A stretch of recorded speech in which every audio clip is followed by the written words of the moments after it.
Treksploration.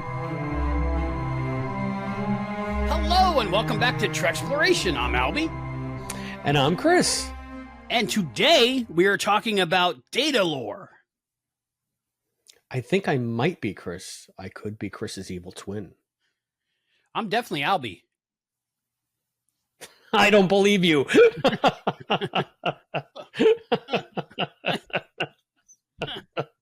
We're Trekkies, all right. All right, this episode, it's one of those fun ones. It's a good one. So much pop culture, at least in my bubble, has come from this episode. There are a couple things. It's famous for, of course, Data and Lore discussing what signs mean. And, of course, the famous Shut Up, Wesley comes from this episode. One thing that I'm surprised did not come from this episode was in this episode, Wes says to his mom, I heard you know how to turn them on. How did that not become a meme? Oh, maybe because it's coming out of like a 12-year-old's mouth. Maybe. Talking to his mom. And this was before the explosion of, never mind. But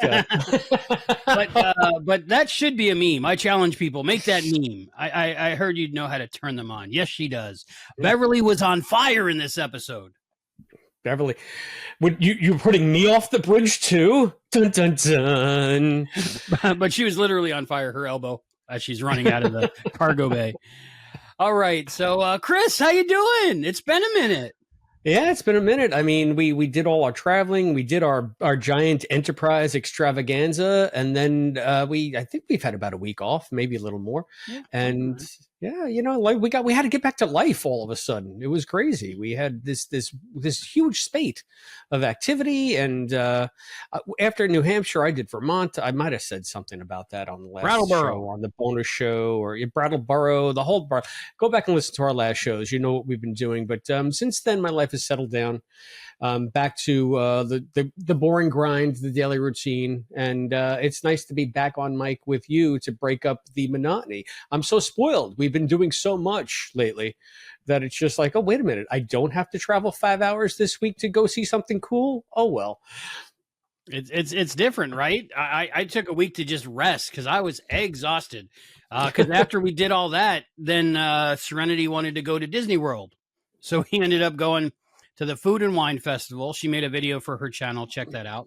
And then we did SeaWorld. We did Busch Gardens. We did Aquatica, which is a crazy water park in Orlando, which has a lazy river and a crazy river. And we spent most of the day in the crazy river, which is like river rapids the whole time in a circle. And it was insane. So we spent about 7 hours at the water park. And then when we got back to the Disney hotel, we spent a couple hours in the Disney pool. So I was waterlogged. Wow. Okay. Well, I mean, that's a good thing to be when you're in Florida, though, because it's usually about 1,000 degrees. And you did this in August? Yeah. Because it was the last day of August that we went. So, like, we celebrate her birthday now for about a 3-month period around her birthday. Jeez. So that was like the last. We were like, let's go to Disney World, you know, to finish celebrating her birthday at the end of August. Yeah, you're not filling this kid's head with unreasonable expectations about what life should be at all. Yes, I feel bad for whoever her partner will be eventually because they're going to have to provide for her immensely, whoever that may be. Yeah, well, you're doing a good job, sir. You're doing a good job. So that's cool. But we had a blast. But again, real life got behind. Treksploration I got behind. But now we're back, baby. We're talking about Datalore. Datalore. What do you think? First impressions of Datalore, Christopher D. Philippus. Oh, God. I wanted to. That's funny. Data bore. Data snore. I don't like this episode. I'll leave it there for now. How about you, Albie? What do you think of this episode, Datalore? I enjoy it. It's one of those. It's got that feel of the classic series because it's got that creepiness the whole time through. Maybe from the score, maybe just from the sound effects, maybe from the silences in between everything happening. But I love the feeling of it. And I think it's an interesting story. And you got to love, me being a TV fan, I love the TV trope of the evil twin, whether it's on Bewitched or so many other shows. When the evil twin shows up, it's just fun to watch. And then it's always fun to see how they're doing it and who the body double is and where the scene was and all that stuff. I guess. I mean, that's to you. You said it's the trope. And if I'm just going to elaborate a little bit before we get into the discussion and the synopsis and everything, it's just fucking dumb.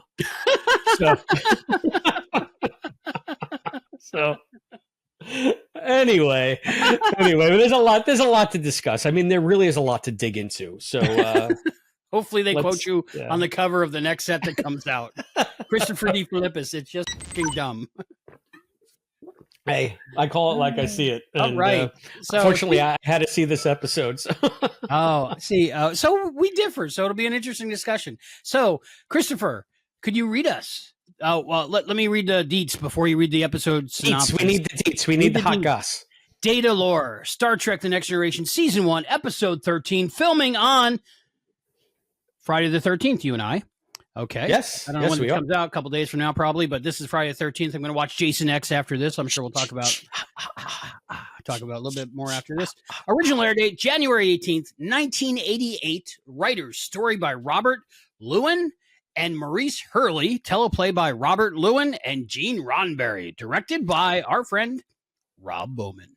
Rob Bowman. I was reading some trivia. This was Gene Roddenberry's very last writing credit for Star Trek. Ooh, wow. And he did Evil Twin. Gotta love it. Right? Anyway.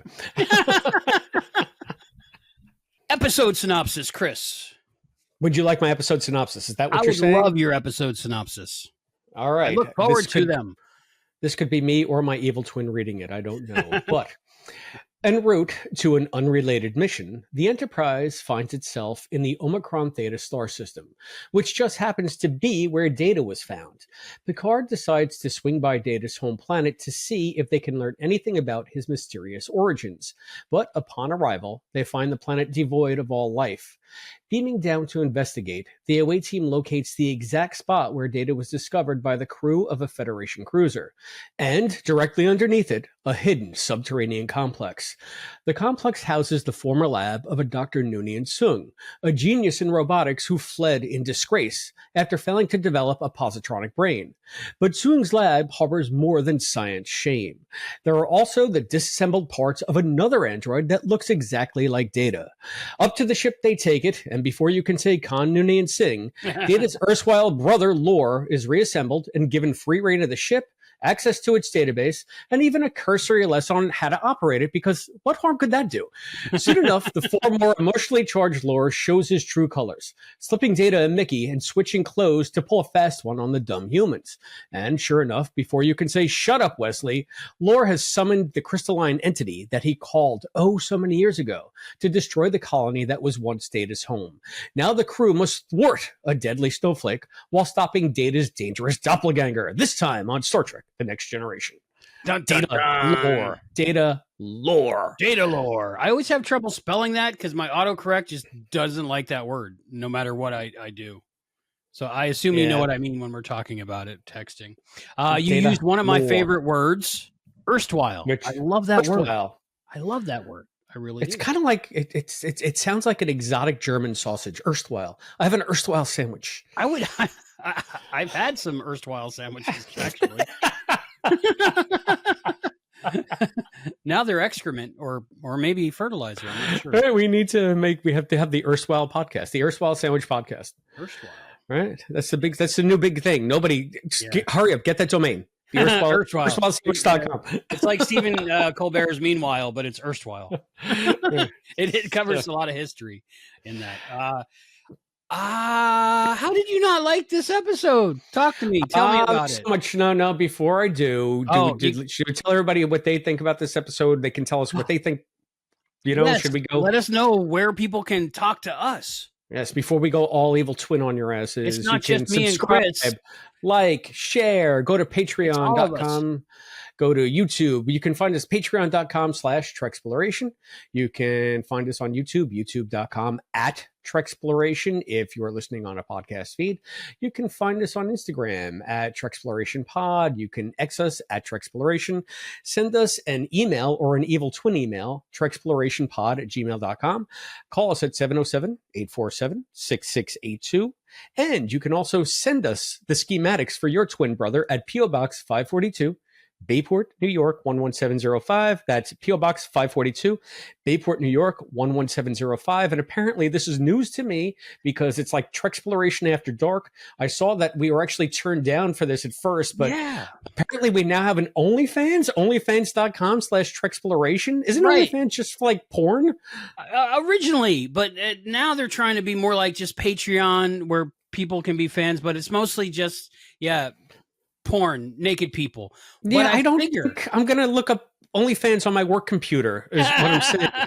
It might be blocked. It might be blocked. Yeah. So here's my thought. We do the same exact show we do here, but we add an additional camera that's just your feet, and we put it down in the corner, and we'll make millions. All right, so now the question is, I was just looking at my toes, and I really have to cut my toenails. Do I leave them long, or do I cut them? Well, you'll have to ask the community. Which is more kink? You'll have to ask the community. But the good part is pedicures are now business expenses. I don't do pedicures. We just had this discussion on another thread that I'm on. It's on. Like, it wasn't us. No. I don't know how this came up. They were talking about self-care and pedicures, and this is my pedicure. I take out the big clippers. Mm-hmm. And then I put my toes over the toilet bowl, and I snip my toenails into the toilet, and then I take a shower. That is my self-care. That's my version of a pedicure. How about you? I trim all my nails in the shower because hot water, I think, makes them softer. I don't know. See, I don't like that because if you do that while they're in the shower, then they get all rubbery. You want a little snap to them so that the clipper can go right through. And then that's why I do it over the toilet.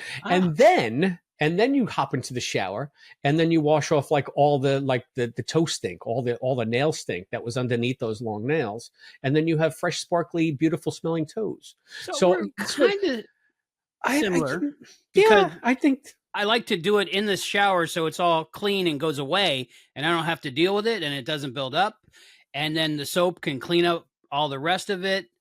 And it goes down the drain, but I do have the bleach bottle. You know, I used to date a lot of waitresses, so I have a bleach bottle and a Listerine bottle in there just to spray you have down. Bleach in the shower?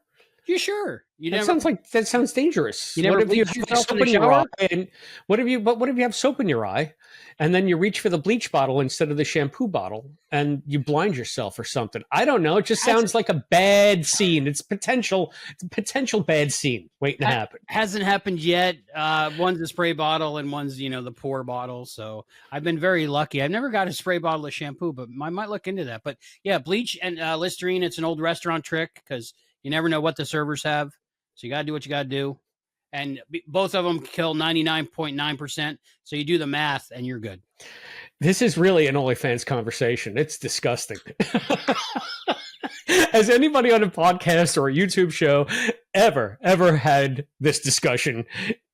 How is this a Star Trek podcast? This is a Star Trek podcast because we are talking about Star Trek The Next Generation, Season 1, Episode 13, Datalore. What is your favorite meme from this one? You got to love those coming up when they're I don't know. Signs wrong. Before we name favorite memes, we got to name some favorite people. We got to name our crew. Do we have any feedback? We got patrons? Intrepid Treksplorers. Intrepid Treksplorers. Thank you to our cadet, Listen Linda. Thank you to our Lieutenant Commander, Scott Seligman, Cosplay Dad, One of All, and Fantasy Fan. And thank you, our Captain Charles from Texas, and to everybody else that's joined us here on YouTube and on our Patreon site and everywhere else that you can find us. We're so happy that you're here watching. And just shout out to Cosplay Dad. Tom, I know that you've been going through some stuff lately. You're in our thoughts and you're in our prayers, and we hope everything is going good. You look like you're good. So I don't know if we I was worried for a minute. Yeah. Love that guy. Yeah. So, Tom, you're in our thoughts. Yeah, we do have some feedback. I'm going to keep the feedback this time to the Big Goodbye, because the last main episode we did was Big Goodbye, and I never got a chance to tell you, my friend. If you guys listening on the podcast feed haven't seen the Big Goodbye, I think I might have said this on the bonus show. I'm not sure, but Albie created an entire open for the Big Goodbye that was just this noir. It was like a title card, and there was even special effects of the space station, and it was fantastic. So if you haven't seen the visual visual mastery that Albie wrought for that episode, go to the YouTube channel, youtube.com/@Treksploration, and do yourself a favor. Just watch the first few minutes of the episode. It's terrific. I loved it. Yeah, so. And I made up a song for the whole thing. That's not a song that exists except for on our show. Yeah. That was that like your 7 of 9 song? 7 of Mine? Yeah. I used many tools to make it, but I think it fit perfectly. I wanted the opening to be kind of like, the classic noir, but mixed a little bit with the Road 2 style. And I think I nailed it, but that was my record longest thumbnail creation. It was over 3 hours, I think. I followed a tutorial on YouTube, and I did it in Photoshop, and it worked beautifully. It just took all night. But I'm very proud of it. So I'm glad somebody saw it and noticed it. Everything is now in terms of OnlyFans in my head. All of the tools that you took to make your record-long thumbnail that lasted all night. Okay. Exactly. So my mind is now permanently in the gutter. Let's read this feedback from Sugi176. Sugi writes to us on our Patreon site. He says, I recall enjoying this despite not normally being a fan of these types of episodes. By that, he means the Big Goodbye, because they often take me out of the Trek atmosphere.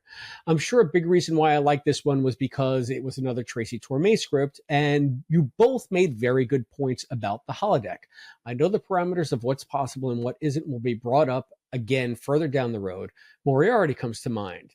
I'll also add on to Albie's feelings concerning Jerry Ryan in The Killing Game, two-parter. Yes, just yes. That's all that needs to be said. Winky face. Correction, I think you were getting Double Indemnity mixed with Double Jeopardy, which starred Ashley Judd from season 5's The Game. Double Jeopardy is where you can't get charged for the same crime twice. Double indemnity is a life insurance term. And I noticed that as you were saying it, but we were going so fast, I didn't want to stop and, but yeah, I said, no, it wasn't about the same thing twice. It was about life insurance, and he was wearing the cast and off the back of the train. And anyway, I'm really confused. Finally, I love the ambiance of the black and white noir setting. Great job, Albie. So Damon, this is from Damon Sugamelli, Sugi 176. Sugi. Yeah. So of course he loves a Tracy Torme strip because sliders. So thank you, Damon. Everybody go listen to or watch Damon's channel. Watch it. We'll put the link right up here now. You can see them talk about sliders. Albie has been a guest on Damon's show. So yes, it's a great show. And they're doing it in timeline order, not air date order. So it skips around at first. So just like Fox. Yeah, exactly. Yeah. Exactly. Yeah. And I appreciate that he loved it. I mean, that one took probably 12 hours to export because I added film grain, and it wasn't just like a static image. It was actually video of a film grain. So it made it look like it was shot on film, but like it added so many compression things that they had to do, because instead of just, face, it was like millions of little speckles and stuff. So, but it worked out. It's great. Awesome. Jerry Ryan. Yeah. Double Indemnity. Okay. So that's Fred McMurray, right? Fred McMurray and Barbara Stanwyck. And so give me the 3-line elevator pitch on that one. See if I saw it. I remember it. Barbara Stanwyck is like the femme fatale who lures Fred McMurray into an insurance fraud scheme so that they can get rid of her husband and collect the money and run. Okay, so that's Double Indemnity. I've seen that one. Yeah. Black and white, right? It's a fantastic movie. Yeah. Fantastic movie. I saw that one. And Double Jeopardy. I thought they had made that one back in the day, but it was Ashley Judd, the first one. Robin Leffler. You got to ask Damon. I don't recall seeing Double Jeopardy or ever hearing Double Jeopardy outside of the confines of Jeopardy. Do, do, do, do, do, do, do. Rest in peace, Alex Trebek. So, and Merv Griffin, who wrote that. Is he alive? Merv Griffin's so long dead. Dead. Yeah. Okay. Yeah, dead. He was good in The Man with Two Brains. I don't know if you remember that one. I love that movie. Yeah. You cooked your nines. So. Duke of Oil. That was my favorite part as a youth. Just saying. I wonder why. Anyway, we have another small bit of feedback from our YouTube channel. Our YouTube viewer, Huey Iroquois 3839, writes, black and white would have looked better. I guess we were discussing whether or not the episode should have been filmed in black and white. I know it was discussion behind the scenes. So Huey writes, black and white would have looked better, but the Enterprise crew would have seen everything in color. So maybe color was more appropriate. And one correction, the hat is a trilby, not a fedora. I guess we kept on calling Picard's hat a fedora, but it's a trilby. I thought he was talking about the hat I was wearing. I have no idea about hats. Okay, maybe your hat is a trilby too. Yeah, I don't know. So we might need some clarification on that. Thank you, Huey, for pointing out how stupid we are about hats. It had to be done. It had to be done. Somebody had to do it. We're glad it was you. We welcome your feedback on hats. If you want to do a little segment on hats, let us know. Like radio sightings, Chris does. I always love to find things out. I actually am subscribed on YouTube to a gentleman who does like videos on gentlemanly things like hats and canes and the history of this and that and cufflinks. And I just sit there and I'm like, and like mustache wax, like fancy mustache wax, all maybe kind of things. Like for thousands of years, everybody wore hats, and then one day we said, "No, that's silly," and we don't do it no more. It's weird. My head gets so damn hot. I can't even wear my NX01 hat without. And then my you head sweat on the hat, hot. and then you can't just throw the hat in the washing machine. So now you got a sweaty, dirty hat. So I never. I mean, you can your baseball caps. They can go in the washing machine, and they should. More people need to wash their goddamn baseball caps. They're disgusting. Anything that touches your skin, absolutely. So it was always a cleanliness thing for me. I just was like, why would I put it? That would be like wearing the same pair of underwear or t-shirt without washing it. Why do people? I don't know. Well, now you can't wash your underwear because we have to sell our underwear to our OnlyFans. Yeah. So, our OnlyFans can give us suggestions. Like my only thought was another outlet for people to find us. So here's a little history with me. What is our OnlyFans? It's onlyfans.com/Treksploration. Onlyfans.com/Treksploration, I believe. Okay. And, yeah. All right. Well, see, you can't, I guess you can, but I can't be on an adult website for too long and keep my interest, maybe 10 minutes. But after that, I want to, watch something totally different, like Star Trek, right? So as a youth, I used to watch adult content for probably 10 minutes and then watch a couple episodes of Star Trek and then repeat. And that was my life for years, right? That's what I did. So I was like uncomfortable with this conversation. But I was like, on OnlyFans, once people are done looking at other people, they're kind of done. Because like after you eat a whole pizza, do you really want another slice of pizza? Not really. You wanted it until you had it, but then you're good. So then what are they to do? Go to a different website or just type in Star Trek on OnlyFans and see what comes up? And there Am I blushing? I feel like I might be blushing. And there we are. So that's a little bit about me. I want to find out a little bit more about you. Happy birthday to your father, by the way. How did that go, your party? Oh, it went fantastic. So my dad usually, his birthday is in September, obviously. And every year we seem to have like 3 parties. So this year was no exception because his birthday was on a Friday. And we said happy birthday to him Friday. And then my sister had something at the house on Saturday. And then I was supposed to have something at my house on Sunday, but I had to work all Sunday. That's why we didn't record on last weekend because of my father's birthday. So sorry about that. But, my dad takes precedence. 100%. But it turned out fantastic because my niece plays bass, and she is part of this thing here on the island called School of Rock, where kids just get together and play a bunch of instruments. And then they have these concerts every once in a while where different groups of kids form a band to do sets. And she had a concert at a place like literally 2 miles from my house. And Laura and I said, you know what? I had to work. And I said to Laura, I can't cook. This is something I've been doing lately. I've been having dinner every Sunday because it's something we all used to do as a family, as kids. You would always be at somebody's house for Sunday dinner. And I've decided to take that to heart and try to recreate that with my family. But it gets to be tiring, especially if you have to work that day. And I had to work on Sunday. So by the time I got done, it's like 2:00. And my niece's concert is just starting a couple of miles away. And I said to Laura, how about we take everybody to a restaurant after the concert, because we knew a great restaurant that was right around the corner from where she was playing. So it turned out to be a beautiful night. We were on a river, beautiful sunny. It wasn't even night. It was like late afternoon going into evening, beautiful sunshine on this river, listening to my niece play the bass. She's really good. And then we went around the corner to another riverfront like restaurant, and we celebrated my dad's birthday again. So you asked, and that's what I was doing last weekend. So cool. Did Jack Black ever show up to any of those? I know he's done that in the past. Not that I've seen. School of Rock kids groups. He shows up here and there. Yeah, no. If he has, I missed that concert. Was anyone dressed like a lobster? I think I would have heard about it.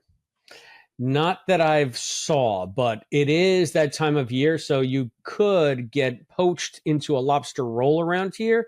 So maybe you wait until a different time of year to do that. I don't know. Okay. It could be dangerous. So you went to a restaurant. Have you used the new grill since you bought it? Oh yeah. We started using it the week I bought it, and it's been fantastic, quite frankly. It's no giant hot spots anymore. I don't have to jockey food. I can just leave food sometimes for a few minutes and not worry about it burning to a crisp and being raw inside, and actually spend time with people who are visiting my house instead of being at the grill constantly jockeying meat. So again, being at the grill constantly jockeying meat, onlyfans.com/Treksplorers. Jockeying meat. So nobody wants to hear about my dumb stuff. I wanted to hear about your grill because we never finished finding out about it. So I'm glad it's getting used. I haven't gotten any pictures of it. I'm just saying. Any cook? You want a picture? All right. Usually you do send us pictures of what you're cooking. So I'm cooking. I want to smell what the Chris is cooking. All right, I'll send pictures of the grill, and you can put it up on just insert them randomly in future episodes of Treksplorers. Sounds great. Whenever there's a pun, that would apply. So, Chris, first impressions of Datalore. From what I'm picking up, you're really loving this episode. So talk. Yeah. I mean, I gave you the first impressions. I mean, It starts right in the title, Datalore. Like, oh, there's data backstory. Get it? Data lore about data. Data. It's like, what? So dumb. And so much. Data's backstory is so convoluted.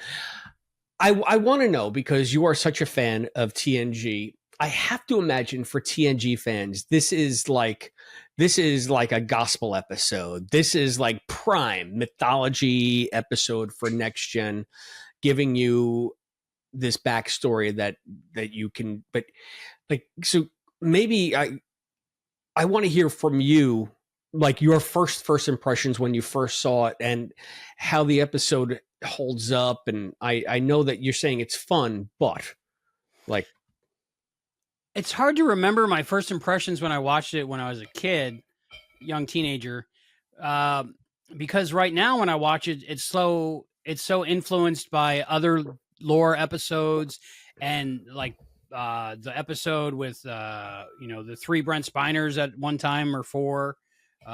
Which episode is that where he plays his dad and his brother all at the same time?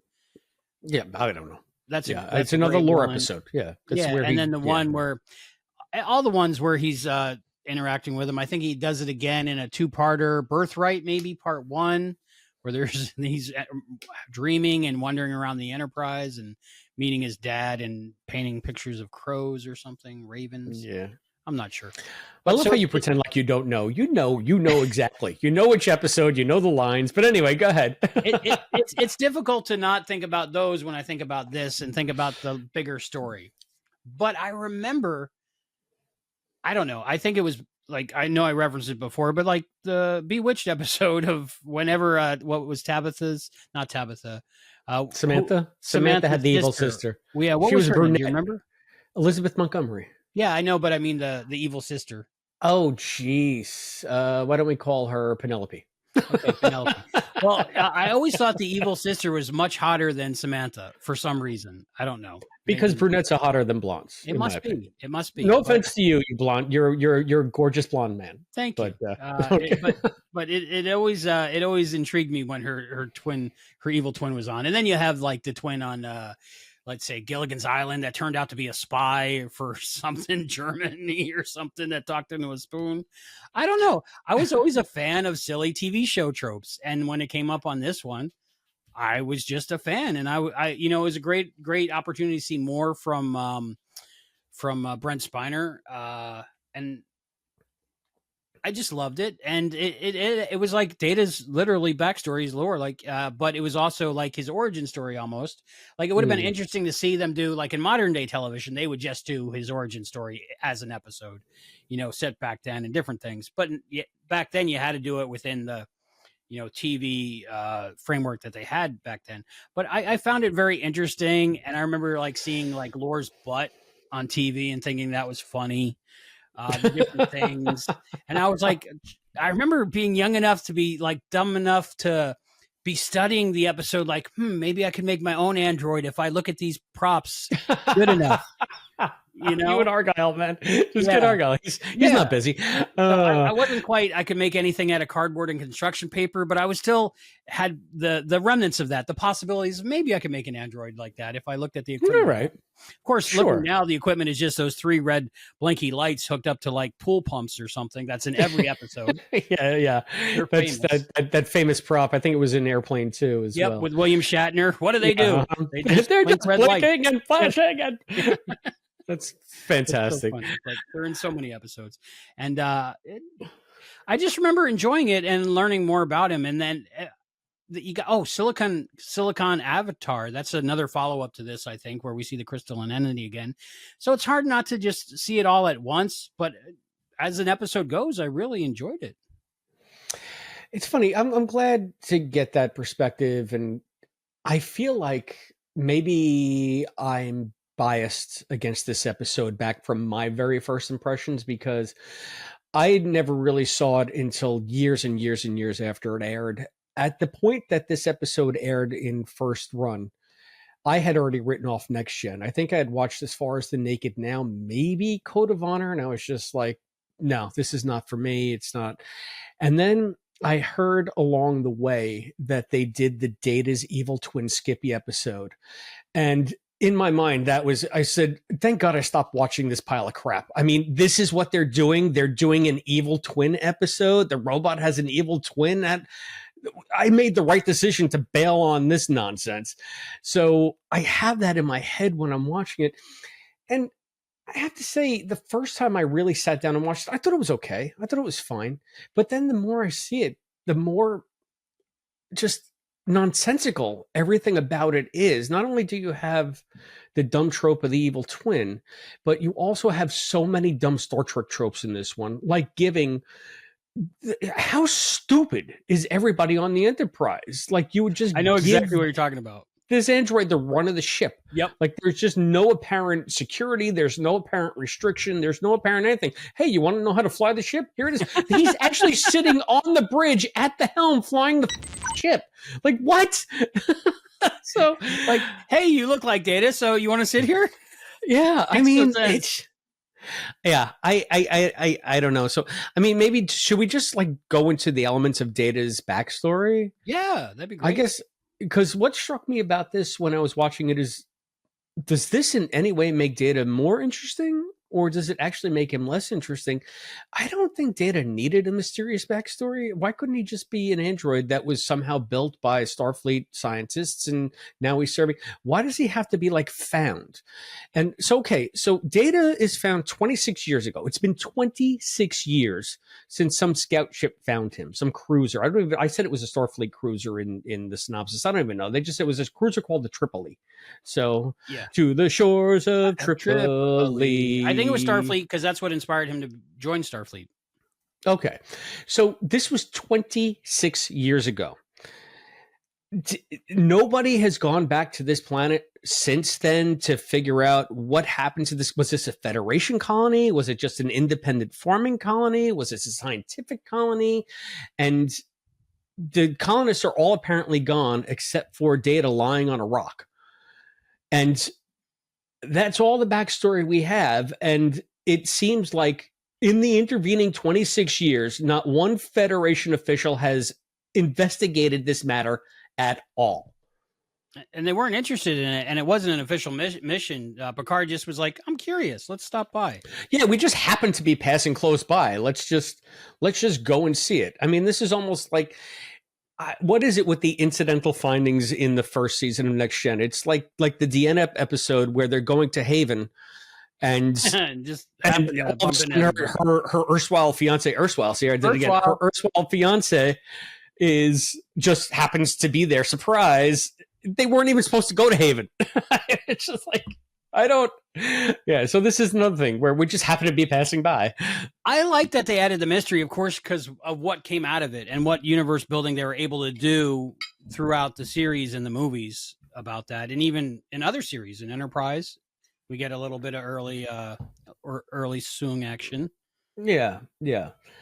I mean, I get why it looms large in fandom circles, because it does give you the seeds for so much more Data stuff that they build upon, I think, pretty effectively. Mm-hmm. I'm curious to know, like, what was Starfleet's whole position on this, and if Data has been with the fleet for 26 years.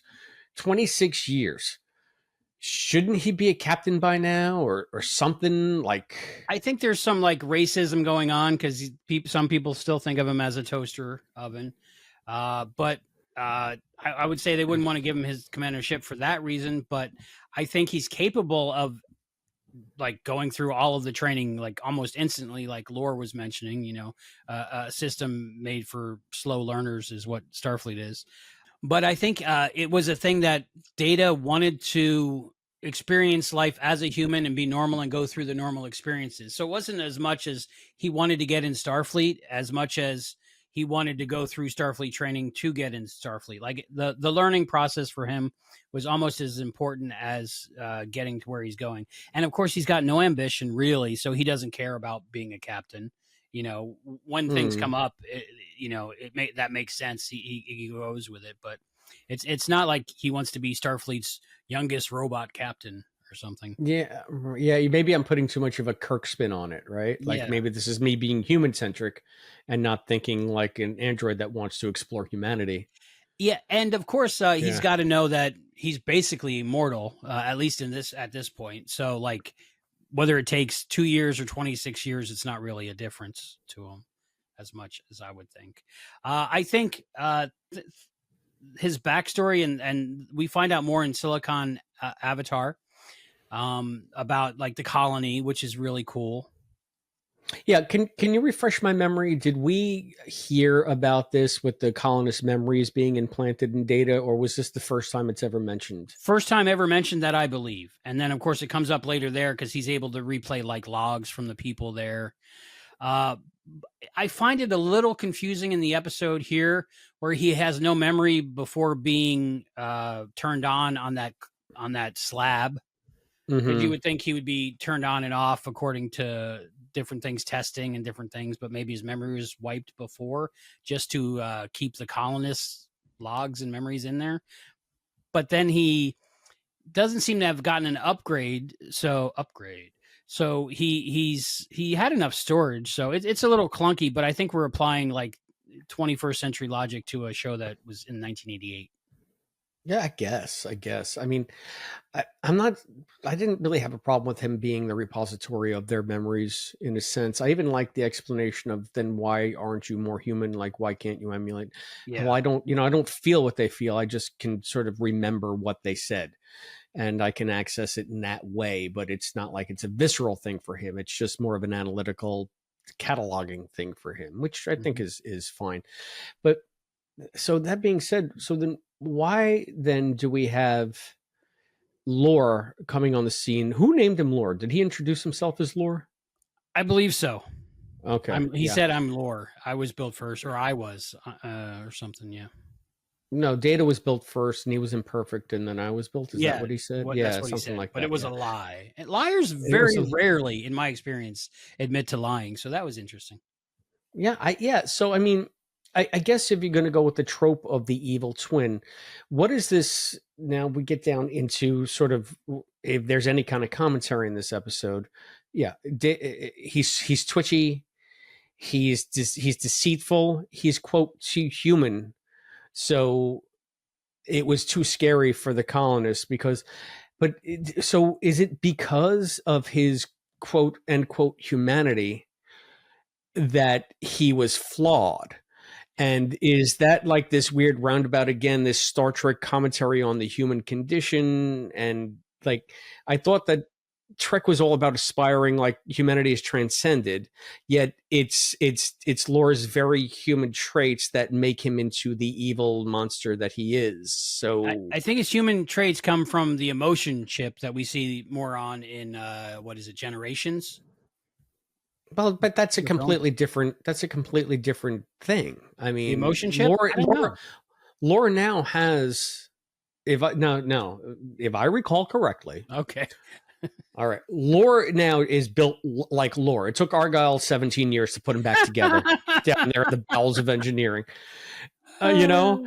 And so he's got whatever chips he's going to have. He didn't get anything from Data. Data didn't get anything from him because at the end of this episode, he's gone. And then you have that one where Sing Soon calls them back together. I think it's called Brothers. I'm not sure. Yeah, I think and so. Then he takes the emotion chip that was meant for Data and he puts it in his fingernail and then he beams away. And then I think the next time we see him, he's with the Borg or something. And then Descent part 1 and 2, I think. I don't know what happened in that episode. Well, then I'm thinking in Generations, right? Generations was an emotion chip that Data had built or that Geordi had built, but it's just there floating like in its little anti-grav thing. It's not something from Lore. I think it came from Lore. Lore might have blew up somewhere at some time. No, I think you're wrong. I could be. I'm going to agree to disagree. Okay. Somebody down below, tell us where that Generations emotion chip came from. Yes, and let us know what angles you want photos of Chris's feet. And do you want my toenails cut or uncut? Right. So, I mean, I think that maybe also when I first saw Generations, that was like the first next gen I had seen in years and years and years, and I loved it. So if that chip had an origin story, I wasn't in a position to know about it, and I might still be ignorant of it. So you could be right. You may be right. I may be crazy. Right. But it just might take a lunatic. Is what we're looking for. Right. I think you mentioned one of the biggest glaring parts of the episode that falls down for me is in the script and as acted in the show. Chief Engineer Argyle. We finally get a chief engineer for Next Gen. It's Argyle. Hopefully he lasts all 7 seasons. We'll see. But between him and Beverly, they're so confused how to put Lore together. And apparently there was some miscommunication with the prop guy or something. Because if you look at these props that are pieces of data, pieces of lore, they're literally, they snap together and they're held together by magnets. And there's you can't put them together wrong. I mean, they could put me and you in that room and we could have them assembled in this 10 minutes. And they're just like looking at it like, I wonder how these two parts go together that clearly go together. And then Data, do you mind if we look inside of you to see how we put these together? And nobody's like, dude, you do this and you do that and you got that. One potato, one potato, one potato. Yeah, even Data's baffled as to how he's constructed, even though it looks so easy. What I would love to have seen is they opened like a panel on Data and you see his yarn guts. Where are you stealing that from? Old yarn guts Corby. Was that Corby. Us or was that somebody else? That was somebody else probably. No, old yarn guts Corby. Right? Or Muds. Muds and problem. I think it's all yarn and wood. Your circuit board is made out of string and cardboard. Yeah, there's the problem. Sorry to say, but you got taken when you bought this ship. It's but that's a big hurdle to get over. So the only thing I can do in universe is think maybe I'm looking at it out of the past, and I don't understand that technology that is so advanced that putting it together is not just the thing. You know, I look at it this way. It's how I retcon how clunky things are on the Enterprise, even though it's supposed to be in the future. I feel like they have transponder technology instead of transistor technology. And so transponders are almost like the equivalent of, say, vacuum tubes before they invented the electric transistor. So that's why you have radios that were consoles, because you needed like an array of 7 tubes in there, and tubes are like this big, right? I got a bunch of them. So the transponder is kind of that equivalent for the 24th century. Mm-hmm. And as things progress, they get smaller and smaller and smaller and smaller. So things get more streak and more streamlined. And I think I kind of said the same thing with why the NX-01 was so submarine and clunky like. Mm-hmm. And then Kirk's Enterprise is so Art Deco and huge and empty. But even now, if you look at next gen compared to TOS, you can make that same comparison. Mm-hmm. Mm-hmm. Things are always getting smaller. So I don't know how we got on this, but I think that maybe it's kind of the same thing. Like, we don't know what we don't know about how data is constructed. So it looks easy to us. It looks clunky to us. It looks very rudimentary to us, but it could be just like transponder technology. Once you got into the guts of it, you'd be like, this isn't a transistor. What the fuck is this? What do I do with this? This is indistinguishable from magic. So... It's like a caveman looking at an iPhone. It's a square rock. I mean, it's a rock, but no, inside it's much more complicated, even though it's still a rock. Yeah, I guess. Complicated magic rock. I could still beam you over the head with it. Defense mode. That's right. Yeah, and even the cutting into data and looking in, and there's just some wires, and they're just looking at wires in the middle of his torso. It's like, yeah. So answer me this, like if Beverly can do a full body scan on like Deanna to figure out disease, or Picard or whatever, why couldn't they do the same exact thing as a diagnostic on Data to know all of his systems? I understand, again, that Data was found. We don't know Data's origin. They apparently don't even know that Soong built him and that he has a positronic brain. That's another sort of weird plot hole, because they eventually start calling Data's brain a positronic brain, but they're saying that Soong kind of fled in disgrace because he promised the positronic brain and he was never able to do it. So he just left the scientific community in shame. Right. And there was no mention in that scene of, well, he obviously succeeded, because there it stands. Right. So, and then I guess maybe they retconned it to be that Data's brain is positronic, because they just like the word. So fucking stupid. It kind of makes this almost retro sci-fi now, which it's sad to say, because, you know, I guess I'm getting older and the world is evolving, and this was high-tech sci-fi fantasy, but now it's as old-fashioned as space air.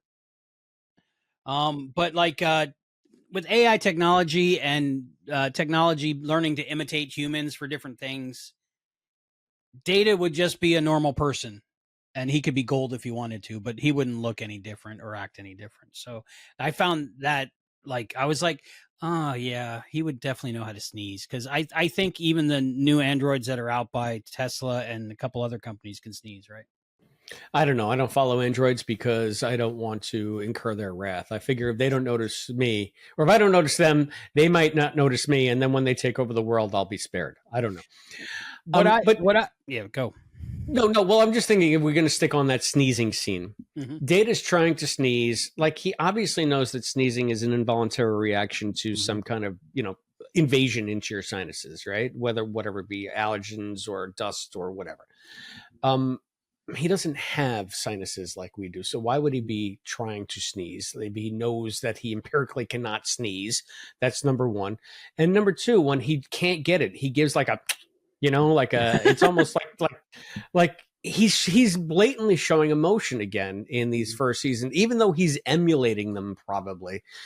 It's before we got into sort of that more staid, stoic groove that Brent finds as he gets more and more comfortable with the character. So at least Data's somewhat, even though it's the dumbest freaking scene in Star Trek history, Data is still somewhat interesting to me here as just this weird other. It always reminds me of the scene. I think it's in season 2 where Data's trying on a beard. Maybe that might be in season 1. I'm not sure. No, I did. Sure. Yeah, you're probably right. Yeah, you're right. Yeah. Anyway, it's we got episodes to go for that, but you think in 26 years he would have explored some of this stuff already? Yeah, like he would have got a handle on sneezing. Maybe he just got around to it. But then, like in other things, he says like 1.2 seconds or something. For me, it's an eternity. Right, so right. 26 years of seconds. Very long time indeed. Yeah, forget about it. You know, I guess we can't look too closely behind the curtain. You know, or under his yarn guts. So you got. I understand you got the same impression of me of this is basically kind of like a retelling of The Enemy Within. Yeah, you had brought up the Twitch in your notes. Albie's notes say, let's see, Lore's facial tick similar to Kirk's scar from Enemy Within. The scratches on Kirk's face in Enemy Within were the biggest non-element to the story.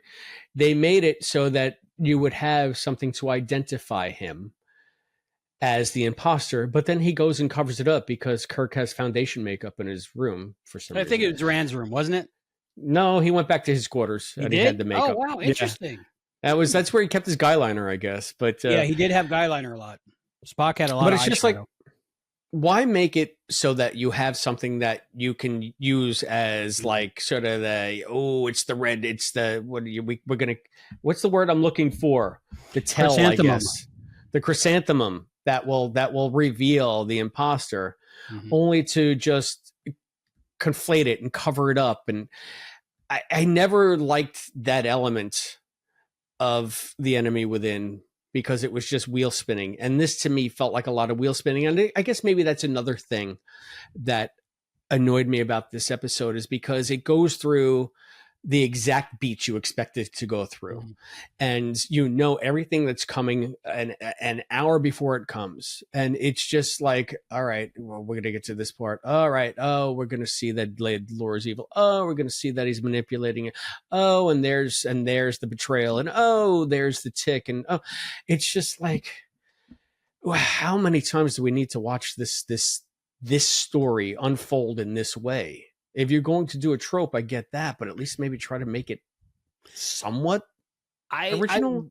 I wonder if that edition of the story, if it was an edition, was from the past from Gene Roddenberry, saying, no, the audience needs some kind of thing to identify the two different.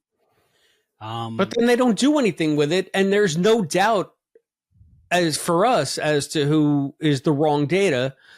Just like an Enemy Within, there's no doubt to us who's the wrong Kirk. It's just to confuse other people. But right. I kind of like that it made Wesley the smartest person in the room again. I enjoyed that part of it. Even though that's pretty cool. They send Wesley down, or Riker sends Wesley down to check on Lore, Data, or what's going on. And then when he reports back, nobody believes him. So why send him in the first place? Yeah, it's funny. This week, maybe shall we delve into the Shut Up Wesley, the infamous Shut Up Wesley? Because I recall reading something that Will Wheaton had posted. I guess it was on Twitter or something, where he said, from now on, no more Shut Up Wesley. He played along for years, and he said, anyone that's doing, I'm just going to block you.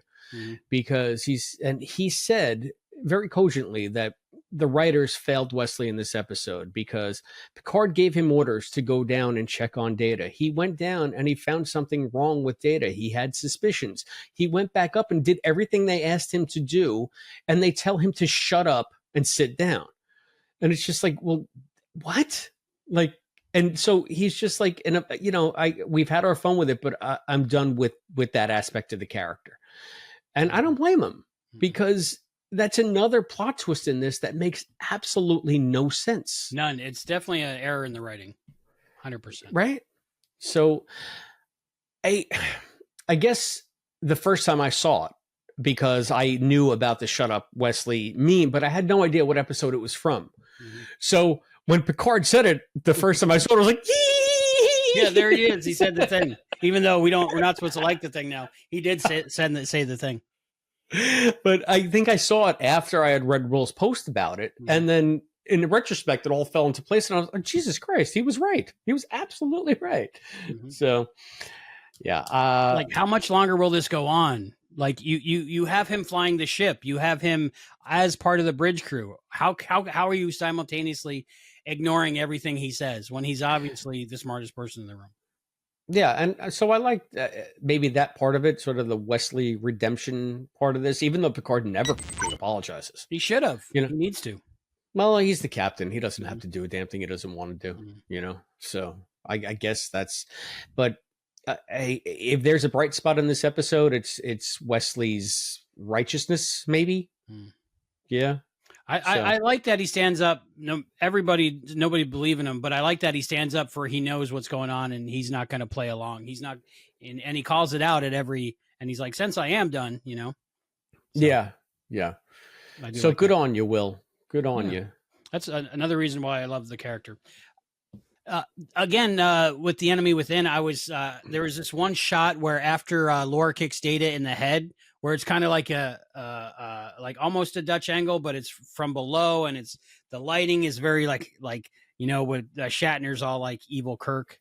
Mm-hmm. And that that's like so that was similar. The first scene when he turns around on the transporter pad, and he's got that underlit face with the.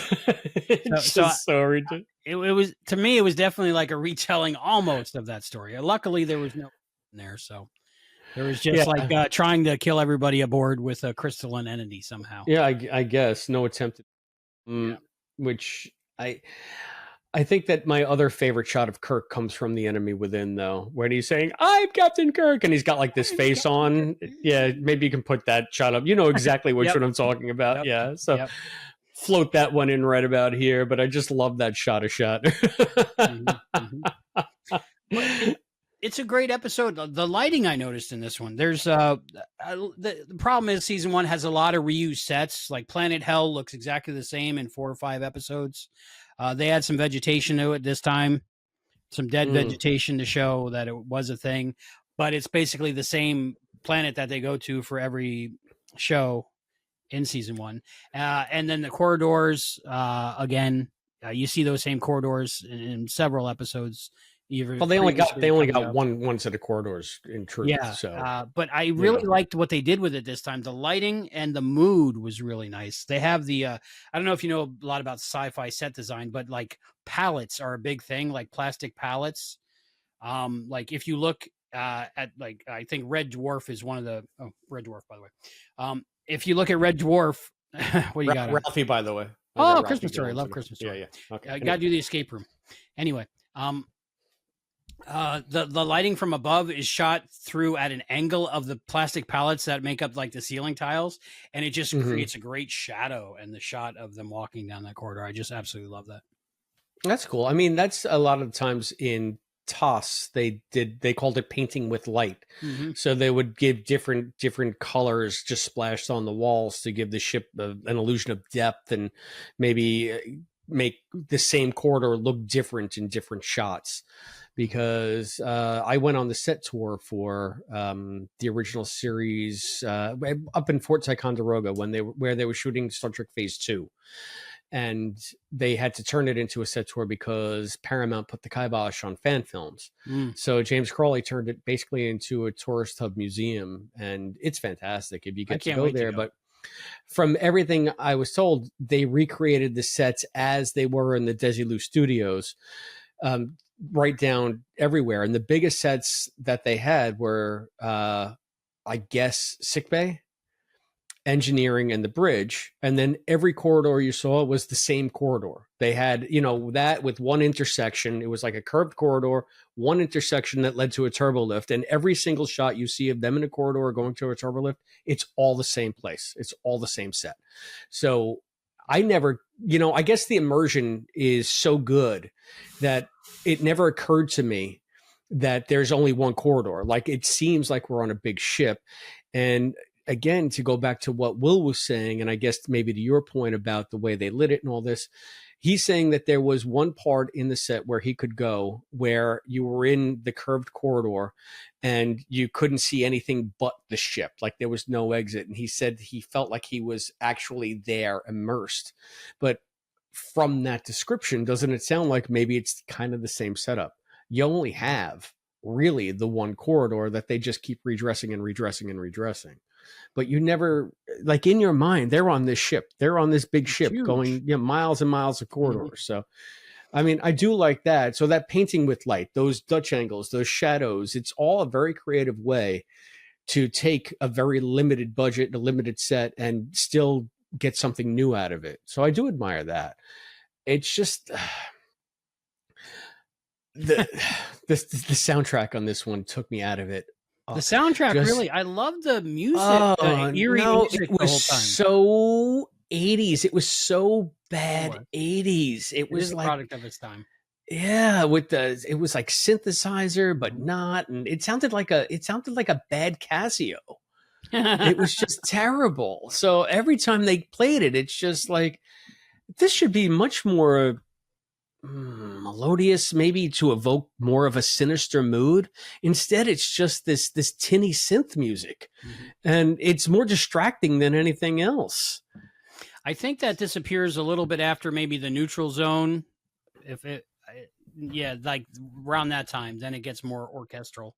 The rest of the time. I guess maybe I had never noticed it before this, or if the score has indeed been like this since the beginning, this is the first I've noticed it. And maybe because the beats in this episode were just so long and so predictable and so empty that there was not much to distract me from the soundtrack. Was the only thing that was going on really in some of these scenes. So maybe that's why I noticed it in this one, because there was just so little going on screen. I don't know.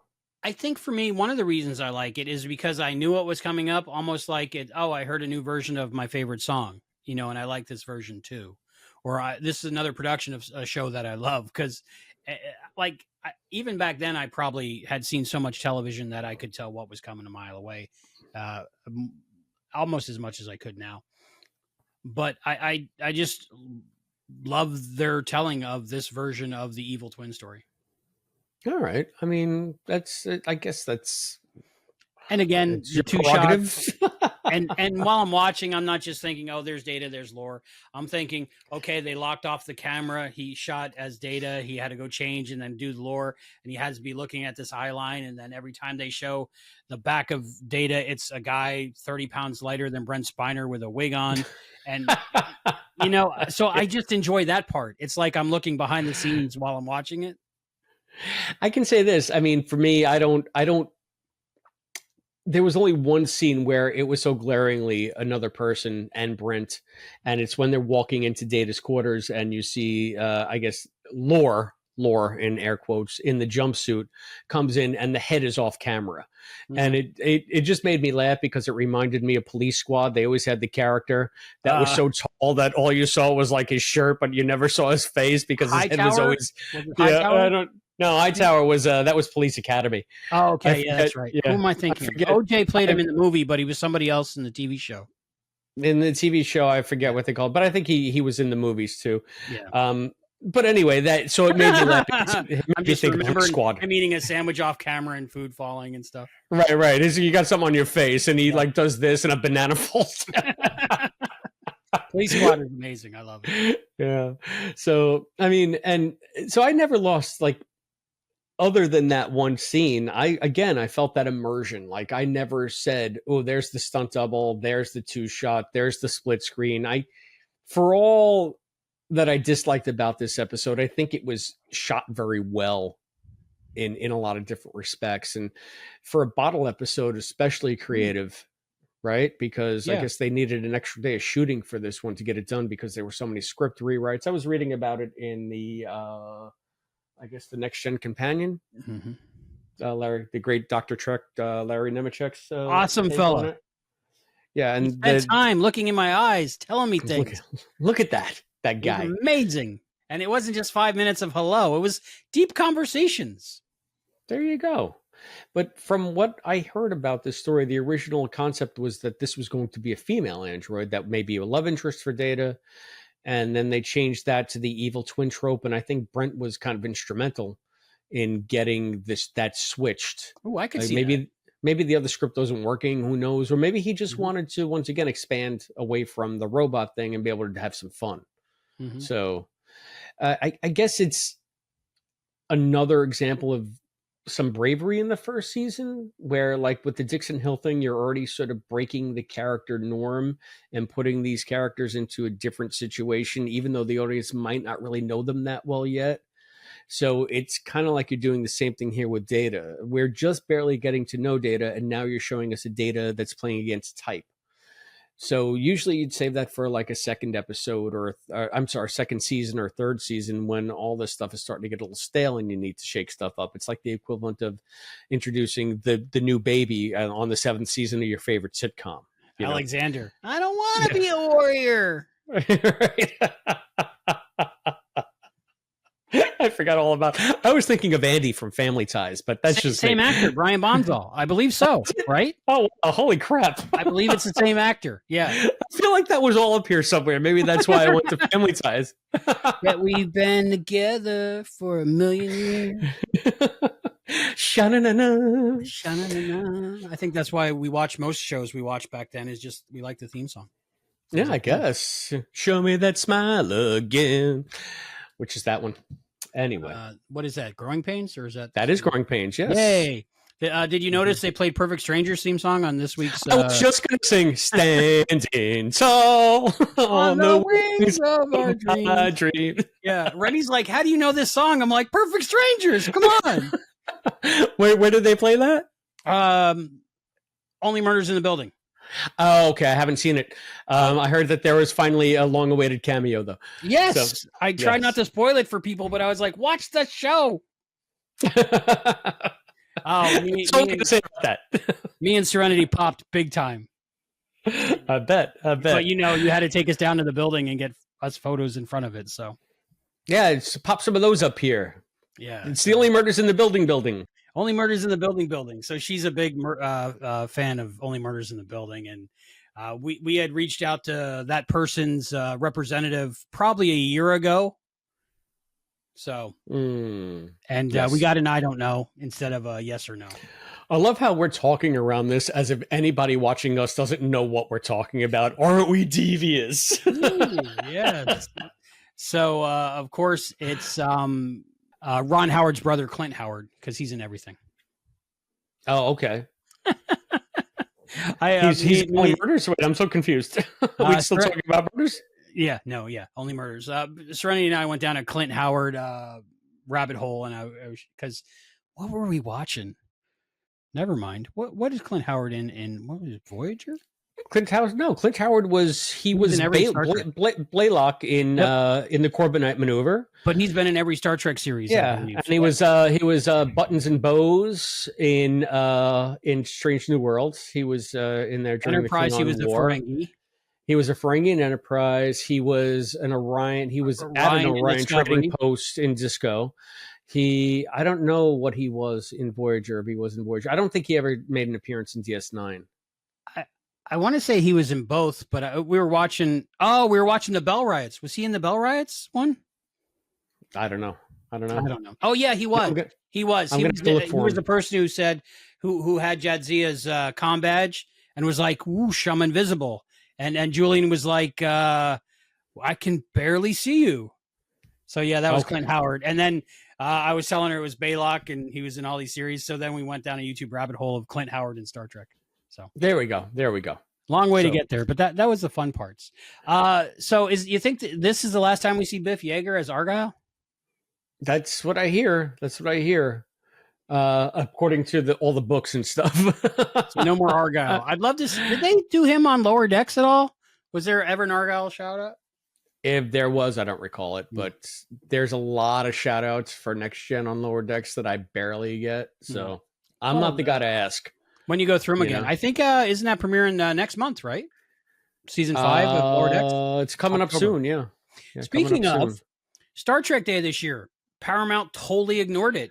There was a 37-second clip So did we, because I had to go to my dad's second birthday party. Sorry about that. So was your dad born on the day Star Trek premiered, or thereabouts? Maybe, September yeah. 8th? What is your dad's birthday?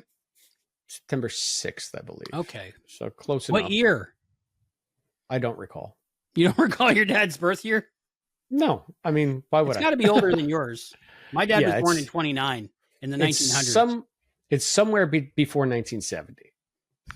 Because that's when you were bornish. Yeah, exactly. So it had to be somewhere before. He might have been a little kid when the original Star Trek was on. No, he was a grown man. Was he? I mean, I was born in 1970, so that's true. Obviously, 66. Yeah. Okay. Yeah. Wow. But how did we get on my dad's birthday? Oh, I brought it up. Happy birthday, Pop. Happy birthday, Dad.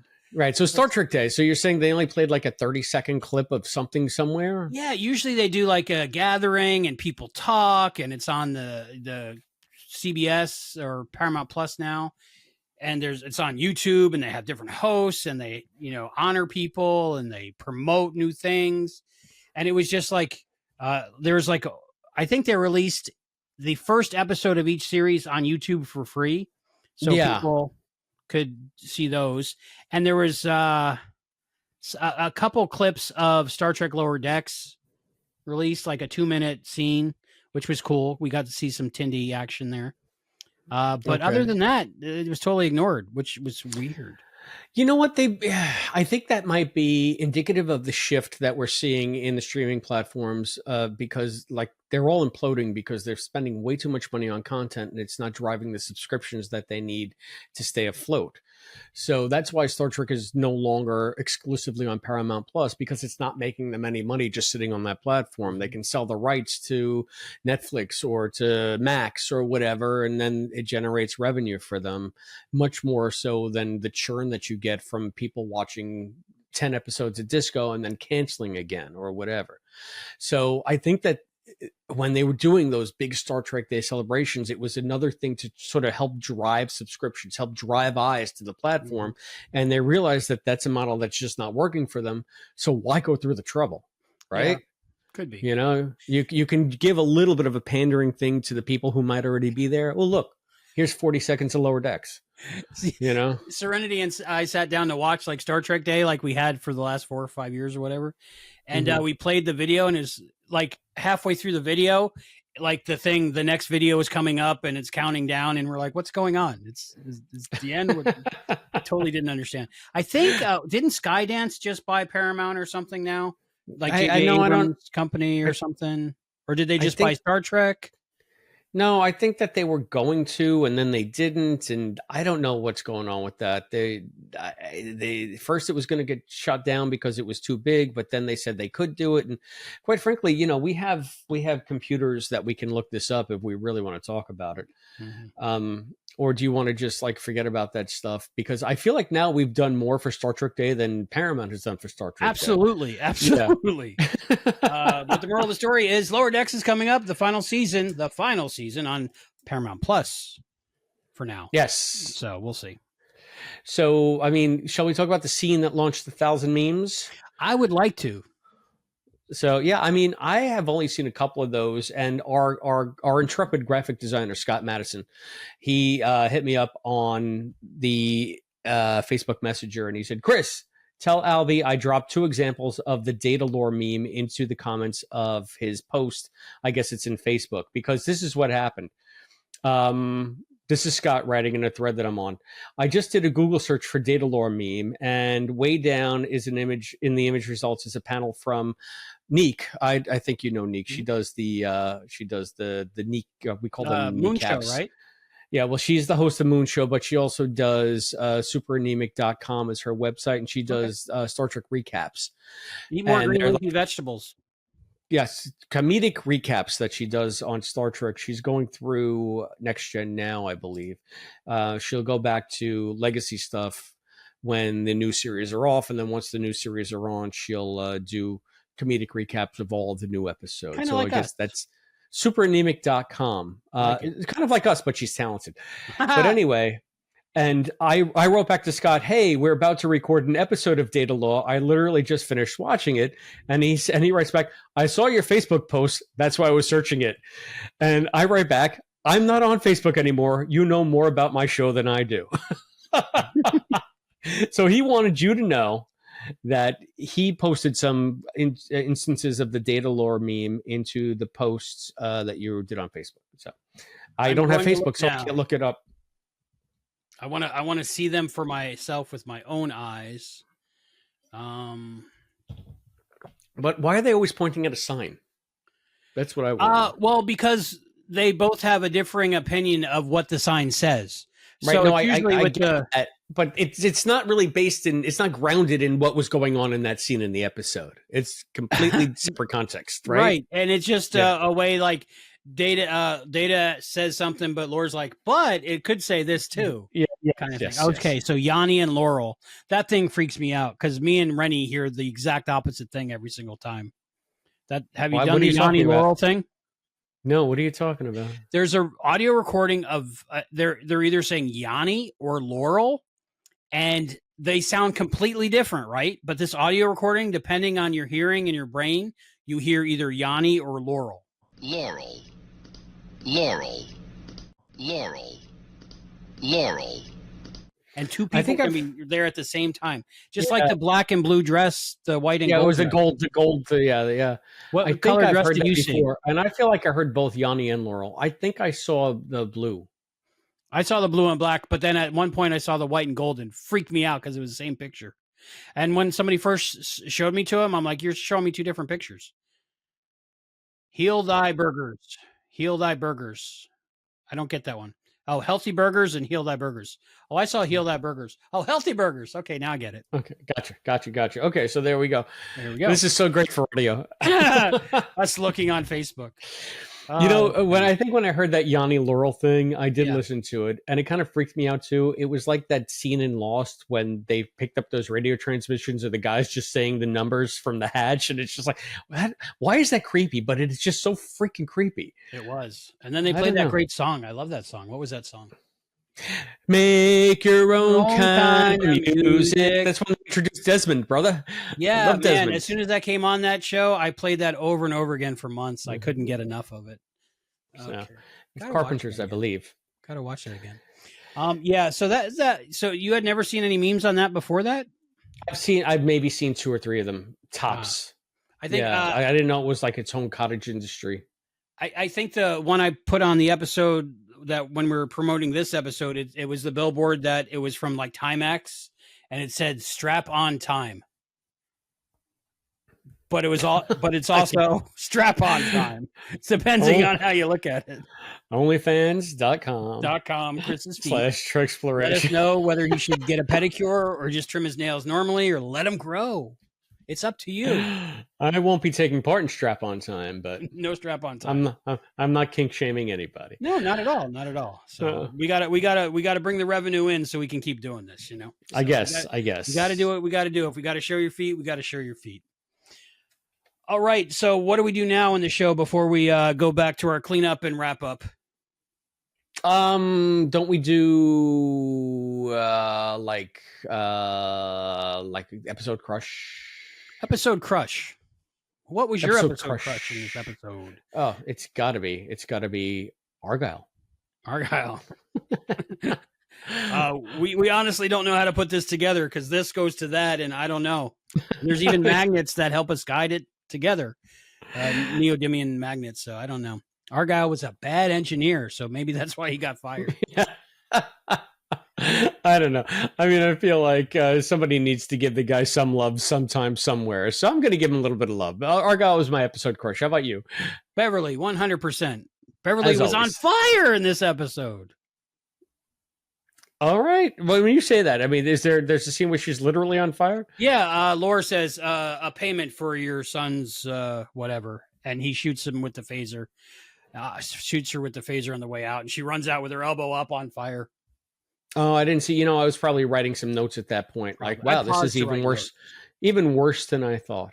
Even worse than that. But that was interesting. But then she comes in later with her jacket off because, of course, it was on fire. But she's got a burned out area on her uniform, so that was cool.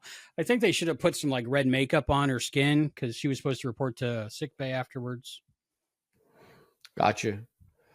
But she was my crush. And then when Wesley said, "I heard you know how to turn them on," I was like, Now, so now that you mentioned that, I do have in my notes that Data is just like, if you had an off switch, would you want anybody to know? Like he's like Data is supposedly an open book. He's Starfleet officer. He's this, he's that, but he's keeping secrets of his own volition, which to me is a very interesting wrinkle. Like, is that a self-preservation thing that's in his programming that will override his propensity to please a human mentor or whatever, to fit more into human society? You'd think he'd be more of an open book about everything about him, but here he's got this dirty little secret about his off switch. I want to think in my head that one of two things happened. When Sung was writing all this code, he put in there, do not reveal to everyone you have an off switch. The other thing I'm thinking of is he's been living 26 years. Probably Boothby told him at Starfleet Academy when he was going around telling people he had an off switch. Boothby was probably like, not a good idea. Maybe. Not a good idea. All right. So I'm going to chalk that one up to Boothby. What was your favorite part of the episode? The most hilarious thing I've ever seen in my entire life. What are these kids' drawings of the giant killer snowflake that's literally wiping out their civilization? Why do they have this series of drawings, like a refrigerator kindergarten drawings? When did the kids draw them? And under what context? Like, why did the kids draw them? And how long after? I mean, from everything that you get in the episode, it seems like they're running down there in mortal terror of their lives because this crystalline entity is killing everything on the surface of the planet. So, my first thought, it was coming towards them, and they grabbed the crayons, right? But then I was like I was cranking those gears. Smoke was coming out of my ears. And I was thinking, okay, so these people took refuge in the cave and they were hiding from, and we learned later on in the episode that actually Susan Dial's in, friend of the other show we do, where she plays Riker's girlfriend, and they're all running towards the cave from the crystalline entity. I think that's Silicon Avatar as well. And the Silicon Avatar, the crystalline entity, is killing everybody, sucking up all the life, but there's something in the cave that blocks the life force sucking ability of the snowflake, right? Okay. So I'm thinking they took refuge in the cave, and the cave just happened to be the mineral that blocks whatever power the crystalline entity has. So they were trapped there for quite some time, like almost like a bomb shelter. And then part of me is thinking, okay, the kids are drawing it because, the therapists are saying, get your trauma out and draw the pictures or something, or maybe they're just excited and don't realize what's going on. But then the parents post them like they would be on a refrigerator, like, hey, look what my son made. Right. So, and all four of the artists, the children, their names start with J. It's J.M., John B., Josh, and Josh M. So then my brain went down like a path to going, okay, I think they only decided to save everyone where their name started with J. It's funny because my oldest nephew's name is Josh M. I won't give his last name on mic, but yeah. So I saw that and I was like, oh, Joshy, and that was that's another reason why it's one of my favorite parts of it. That's number one, because it's so ridiculous and I can't figure out how these drawings got made. But then one of them has my nephew's name on it. So any relation could have been, I don't know. Right. I don't know. Maybe he ran from the crystalline entity. How about you? What's your favorite part of the episode? Well, still on the drawings, real world, they should have got 4 different artists to make those drawings because those stick figures all look the same. So I think one kid drew 3 of them, and somebody just put their name on it.